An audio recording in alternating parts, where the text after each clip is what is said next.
यहाँ पर सारे फ्रूट्स हमने शामिल कर लिए हैं। सेब, पाइनएप्पल का जूस, पाइनएप्पल और चीनी और थोड़ा सा पानी। तो चलिए आए अब हम इसको ग्राइंड करते हैं। अस्सलाम वालेकुम। आज हम बनाने लगे हैं बहुत ही मज़ेदार पाइनएप्पल और एप्पल का जूस। यहाँ पर लिया है मैंने पाइनएप्पल का एक गिलास, यानी कि जो रस होता है उसके साथ डब्बे में। और फिर यहाँ पर मैंने लिए हैं एप्पल, जिसको मैंने कट कर लिया है इस तरह से। इस पर से मैंने छिलका नहीं उतारा, उसको मैंने वॉश कर लिया कट करके। यहाँ पर ली है आधा कप मैंने चीनी, और यहाँ पर लिया है बर्फ़ वाला ठंडा चिल्ड पानी, और साथ में बर्फ़ और पाइनएप्पल का जूस। तो देखें आज बहुत ही मज़ेदार और टेस्टी जूस बनने वाला है। तो चले आए बनाते हैं। यहाँ पर मैंने एप्पल और पाइनएप्पल शामिल किए हैं। अब जो है हम जूस शामिल करेंगे। यहाँ पर पाइनएप्पल का यहाँ पर पूरा ग्लास ही शामिल करेंगे। यहाँ पर मैं कैमरा ठीक कर लूँ। अच्छा, तो यहाँ पर आप पूरा गिलास शामिल करेंगे पाइनएप्पल के जूस का। यहाँ पर हम चीनी शामिल करेंगे।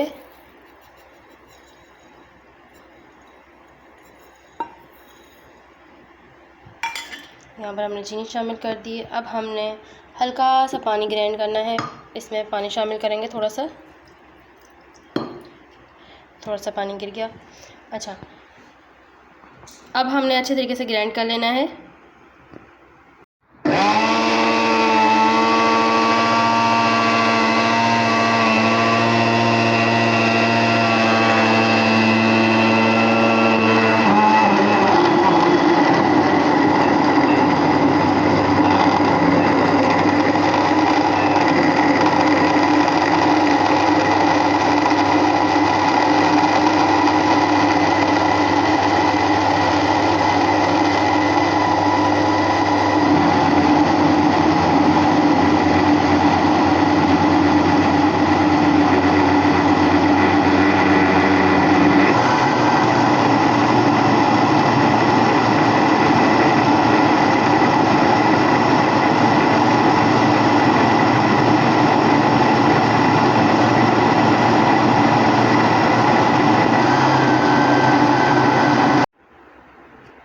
यहाँ पर सारे फ्रूट्स हमने शामिल कर लिए हैं। सेब, पाइनएप्पल का जूस, पाइनएप्पल और चीनी और थोड़ा सा पानी।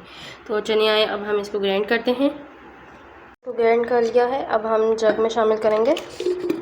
बहुत ही मज़ेदार और टेस्टी बना है। थोड़ा सा हम इसमें पानी शामिल करेंगे। अगर पाइनएप्पल का पानी है तो आप वो भी शामिल कर सकते हैं। यहाँ पर मैंने हल्का सा पानी और बर्फ़ डालकर मज़ीद ग्राइंड किया है। अब आप देख सकते हैं बहुत ही मज़ेदार और टेस्टी सेब वाला और एप्पल वाला और पाइनएप्पल वाला जूस रेडी है। और आप देख सकते हैं सिर्फ 3 सेब से और थोड़े से पाइनएप्पल से इतना ज़्यादा जूस बना, और वो भी इतना टेस्टी।